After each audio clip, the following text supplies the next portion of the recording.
Olá pessoal, tudo bem? Professor Ricardo aqui, de língua portuguesa. Vamos fazer uma aula de concordância verbal para os 8º anos, trabalhando aí as habilidades essenciais mencionadas abaixo, ok?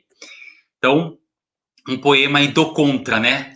Que todos esses aí que estão atravancando o meu caminho, eles passarão, eu passarinho.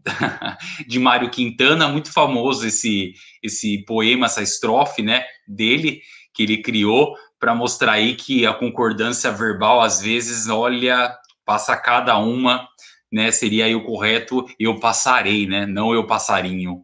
Fez aí um trocadilho para brincar com a concordância verbal.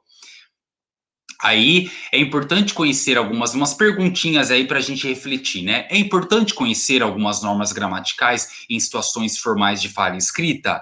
Sim, muito importante, né? Para a gente saber se comunicar corretamente, não apenas passar informação, mas dependendo da situação em que a gente se encontra, numa entrevista de emprego, na apresentação de um seminário na escola, é importante a gente saber aí as normas gramaticais, né, a norma culta. Como podemos resolver as dúvidas gramaticais? Estudando, praticando, fazendo as atividades, lendo. Qual o comportamento das pessoas ao lerem ou ouvirem nossos textos quando cometemos desvio da norma culta? Geralmente a pessoa pode tirar sarro, pode virar um pouco o olho assim para o lado, falar, isso daí não é muito bom na leitura e nem na escrita. Se for um empregador, provavelmente não vai nem te contratar, porque a pessoa não sabe nem falar ou não sabe escrever. Então tem várias discussões sobre aí a importância de se falar direitinho e escrever também. Para evitar deslizes com relação à norma padrão, quais regras gramaticais é preciso conhecer? Verbos, concordância verbal e nominal. Não precisa saber tanto assim, tipo sujeito, predicado, essas coisas não tanto, que análise sintática, assim, mais, né, dessa parte do sujeito e predicado, não tanto, mas assim, uma concordância é importante, conjugação de verbos também é importante, plural e singular, né? O pessoal adora começar falando no singular e depois joga um plural lá do nada, sendo que está no singular. Então tem que tomar cuidado aí com essas regrinhas gramaticais muito importantes para o nosso desenvolvimento, tá bom? Ao falarmos ou escrevermos, fazemos uso das palavras relacionadas entre si num determinado momento. Elas formam frases, as quais formarão os parágrafos, que por sua vez sintonizam-se em textos. Para produzir qualquer que seja o gênero textual, tomamos como base a escolha das palavras adequadas ao ato da fala, contexto e assunto, como também a intenção comunicativa e significados que desejamos transmitir. Então aí, dependendo do gênero textual, se você vai ser uma receita de bolo, você vai usar uma linguagem comunicativa. Agora, se você for falar sobre um trabalho científico ou contar uma história de conto de fadas, aí você acaba usando, que são os gêneros textuais diferentes, você acaba usando uma outra linguagem comunicativa. Então, de acordo com o gênero textual que você vai usar, tipo um bilhete, gênero textual bilhete, de colocar lá na geladeira avisando para a mãe que você vai voltar tarde ou nem vai voltar. Você não precisa usar a linguagem culta, é só um bilhete, você fala, mãe, já volto, mãe, tchau, vou sair. Pode, né, usar uma linguagem, então, dependendo do gênero textual, a intenção comunicativa vai ser diferente e a linguagem utilizada também. Então, entre as escolhas, podemos destacar os propósitos pragmáticos. Então, primeiro, a gente tem que saber com quem que a gente está falando, né? Para poder fazer a nossa escolha de comunicação, de linguagem, para quem estou falando ou escrevendo, qual a finalidade da minha fala ou escrita, qual gênero textual a situação exige, em qual contexto, ou seja, em qual ambiente, que variante devo usar, se é formal ou informal, e quais as intenções do ato comunicativo. Então, é muito importante aí a gente saber, né, tudo isso para saber o que escrever e como escrever. né? Porque senão a gente já pode cometer falhas que são praticamente imperdoáveis, igual eu falei numa entrevista de emprego. Se você usar uma linguagem que você usa na pracinha da sua casa com seus amigos, andando de skate, de patins ou de bicicleta, ou a pé, ou só parado trocando uma ideia, vai ser complicado se chegar lá e usar essa linguagem. Então, tenho em mente isso, né? O importante é a gente saber. Você sabendo usar, ótimo. Você não precisa usar lá o dia inteiro, né? 24 horas. Mas é importante você saber que, bom, agora aqui, nesse caso, eu vou ter que usar essa linguagem tal, porque eu vou fazer tal coisa. Aí, você tem essa clareza em mente, as coisas começam a fluir melhor. Mas para isso tem que estudar o quê? Língua portuguesa. Aproveitem. As escolhas semânticas. Quais significados pretende explicar a fala ou escrita? Então, tem que tomar cuidado. As escolhas lexicais, adequações na seleção dos vocábulos ao que se pretende comunicar. As escolhas sintáticas, de acordo com as possibilidades e normas da língua, empregar as combinações e ordem das palavras. As escolhas fonéticas ou gráficas, as formas gráficas e sonoras da fala e escrita. Curiosidade.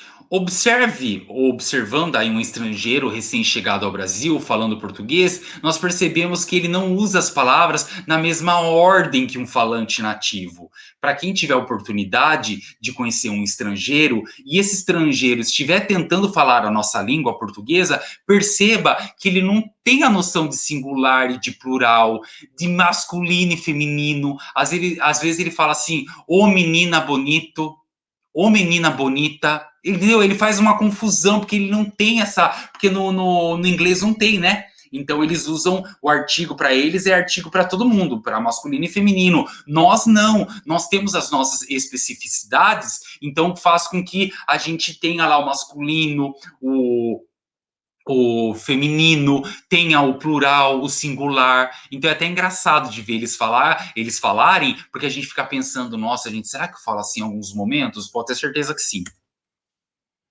Segundo a nomenclatura gramatical brasileira, a sintaxe oracional apresenta os seguintes processos. Então, nós temos aí a concordância nominal e verbal, a regência nominal e verbal e de colocação também. Então, nessa aula de hoje, pessoal, como é um conteúdo muito amplo, né, muito grande, a gente vai focar em concordância verbal. Aí depois, com o passar do tempo aí, dos bimestres, né, a gente vai praticar e vai aprender a concordância nominal, a regência de colocação, mas hoje vamos de concordância verbal, ok? Então, há regras da concordância. A formação adequada de uma frase está relacionada ao uso de normas sintáticas que regulam os vários componentes da frase. Uma das regras sintáticas presentes na maioria das línguas é o que chamamos de regras de concordância. Na nossa língua portuguesa, a concordância se expressa por meio de um sistema, que eu já até falei lá agora atrás no outro slide. Numeral gramatical, que seria singular e plural, gênero gramatical, que seria o masculino e o feminino, e a pessoa gramatical, está na primeira, segunda ou terceira pessoa. Então, a regra geral de concordância, o verbo concorda em número, ou seja, singular e plural, e pessoa, ou seja, primeira, segunda ou terceira, e quando possível, em gênero, com o sujeito da frase. Essa é a regra geral da concordância. Para isso, a gente tem que saber singular e plural, masculino e feminino, e primeira, segunda e terceira pessoa, eu, tu, ele. Ou primeira, segunda e terceira pessoa do plural, nós, vós, eles. Tá? Para parar com essa história de ai, nós vai, ou nós foi, né? Ou seja, você usa a terceira pessoa do plural, a segunda pessoa do plural, né? O nós, e coloca o verbo no singular, nós vai, nós faz, não dá, né? Então, se não tiver isso claro, não vai rolar. Para fazer a concordância, deve-se procurar pelo sujeito. Então, é sujeito simples singular. O verbo ficará no singular, né? Então, por exemplo, o professor saiu. Professor, sujeito simples, está no singular, saiu, verbo no singular. Então, não tem nada de... os professores saiu. Não dá para colocar os professores, né? Os professores, plural, e saiu no singular. Não vai rolar. Não há um encaixe aí, né? Tem que ter esse encaixe. Sujeito simples no plural, que eu acabei de falar. O verbo estará concordando com o sujeito. Então, o verbo concorda com o sujeito sempre. Beleza? Em registros formais não devemos falar. Hoje nós vai à feira, nós fez o trabalho, a gente estamos aqui. Ah, gente, é um assassinato a língua, né? Falar assim para um professor de qualquer área já é terrível. Se de qualquer área do professor português, história, geografia, matemática, ele já vai falar o quê? O que você falou? Peraí, volta. Agora, falar na frente do professor de português, aí é um assassinato, né? Meu Deus, não pode, pessoal. Tem que conjugar bonitinho. Não tenham preguiça, pelo amor de Deus. Sabe-se que se ouve, em alguns momentos, construções desse tipo. Até hoje, né? Não é em alguns momentos, até hoje. Mas é importante ter cuidado e lembrar que, mesmo na língua falada, deve-se evitar esses deslizes e nunca usá-los em registros formais, por favor, tá? Tomar cuidado. Tem gente que fala assim, professor, é errado falar, a gente vai, a gente fez a lição. É uma linguagem informal, né? Professor, a gente vai sair, a gente vai, ok, a gente vai sair, a gente fez a lição, beleza, no problem. Agora, a gente vamos... Então, já que você vai usar o vamos, pelo menos, né, vamos usar o nós, então nós vamos. Quer usar o a gente? Usa, mas deixa o verbo, então, no singular. A gente fez, a gente falou. Embora o a gente tenha essa ideia de mais de uma pessoa, mas como o a e o gente está aí no singular, porque o a é o artigo que está no singular, né? Não é a, é o a. E gente também. Embora ele tenha a ideia de mais de um, mas ele está no singular. Então, deixa o verbo também no singular, né? Quer falar o a gente, fala, mas deixa o verbo no singular. Não vamos fazer a gente vamos, a gente fizemos, a gente saímos, tá? Pelo amor de Deus. É importante observar que há relação entre o verbo e o sujeito. Então, começaremos aí com o sujeito composto. A posição do sujeito composto é importante. Se ele vier antes do verbo, há um procedimento, e depois do verbo, um outro. Então, veremos a seguir alguns procedimentos aos quais a gente deve adotar, beleza? Vamos lá. Sujeito composto antes do verbo, verbo no plural.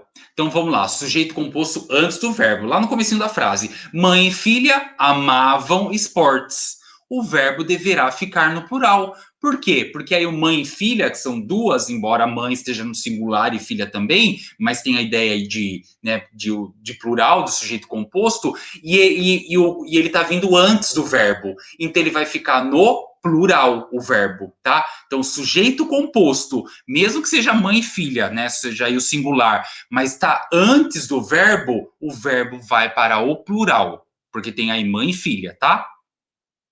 Agora, sujeito composto depois do verbo, verbo no plural ou concordando com o núcleo mais próximo. Então, ele é opcional. Então, você pode falar amavam cinema a mãe e a filha, igual lembra que mãe e filha amavam cinema? Se eu quiser inverter, colocar o amavam lá no começo, pode. Só que aí você também pode deixar o verbo no singular. Amava cinema a mãe e a filha. Porque daí está concordando com o primeiro elemento, a mãe.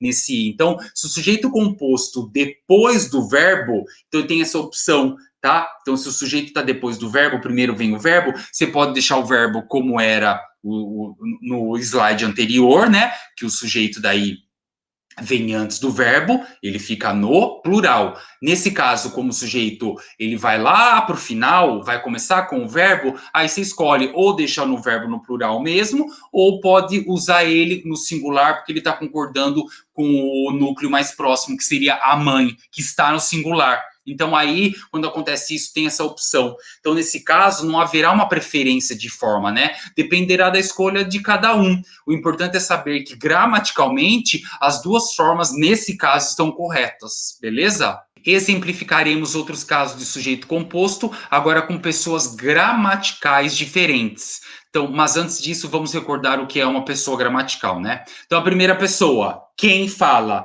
Eu, nós. Eu do singular, nós do plural. Primeira pessoa, segunda pessoa do singular. Tu, do plural, vós. Terceira pessoa do singular. Ele, ela, plural, eles, elas. Pelo amor de Deus, tem que saber isso, tá, pessoal? Se não souber a primeira, segunda, terceira pessoa, já tá dificultando muito aí. O que acontecerá com o verbo caso o sujeito seja composto com pessoas gramaticais misturadas e diferentes? Então, a primeira pessoa prevalece sobre a segunda e terceira. Eu, tu e meu pai somos sobreviventes. Agora, a segunda pessoa prevalece sobre a terceira. Tu e meu pai conseguistes a forma. Então, o que ele está dizendo aí? Que a primeira pessoa, que eu, prevalece sobre a segunda e a terceira, que é o tu e meu pai. Então, é eu, tu e meu pai somos sobreviventes. Agora, a segunda pessoa, que é o tu, ela prevalece sobre a terceira. Então, tu e meu pai conseguistes. Tem que fazer a conjugação de conseguistes, porque o tu prevalece sobre a terceira, tá? Então, aí, no segundo caso, o verbo pode aparecer na terceira pessoa do plural, tá bom? Porque ele tá tu e pai aí, né?